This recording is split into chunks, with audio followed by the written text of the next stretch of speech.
नेताजी सुभाष चंद्र बोस की जयंती पर आसनसोल के रविंद्र भवन परिसर स्थित आजाद हिंद फौज स्मारक पर पूर्व मेयर जितेंद्र तिवारी ने श्रद्धांजलि अर्पित की। उन्होंने कहा कि सुबह तक प्रशासन की ओर से कोई भी श्रद्धांजलि देने नहीं पहुंचा, जिस पर वे स्वयं स्मारक आए। जितेंद्र तिवारी ने बताया कि 2017 में मेयर रहते हुए नेताजी के अनुयायियों के अनुरोध पर सिंगापुर स्थित आजाद हिंद फौज स्मारक की तर्ज पर इसका निर्माण कराया गया था। उन्होंने अफसोस जताते हुए कहा कि नेताजी जैसे महान क्रांतिकारी को सम्मान देना सभी की जिम्मेदारी है।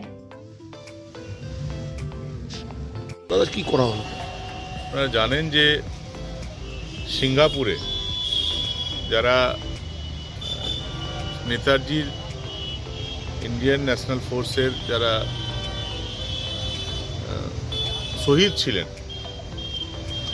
তাদের স্মৃতির উদ্দেশ্যে একটা কি বলবো মনুমেন্ট তৈরি করা হয়েছিল।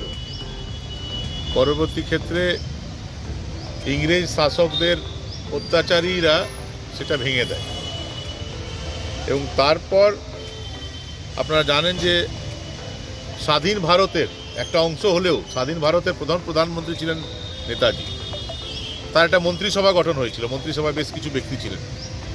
তো আমরা ওই যে মনুমেন্ট ভেঙে দেওয়া হয়েছিল ভারতবর্ষের মধ্যে সারা দেশের মধ্যে 2017 সালে প্রথম তার রেপ্লিকা আসানসোল পৌর নিগমের তরফ থেকে আমরা এটা তৈরি করি এবং এখানে আপনি দেখবেন যে নেতাজিকে যে প্রধানমন্ত্রী হিসাবে সবাই মেনে নিয়েছিল তার মন্ত্রিসভায় যারা ছিলেন তাদেরও নাম দেওয়া আছে। তো আজ নেতাজির জন্মদিন, আমরা 11টার সময় খবর পেলাম যে এখানে আজকে একটা মালা দেওয়ারও কারো সময় হয়নি।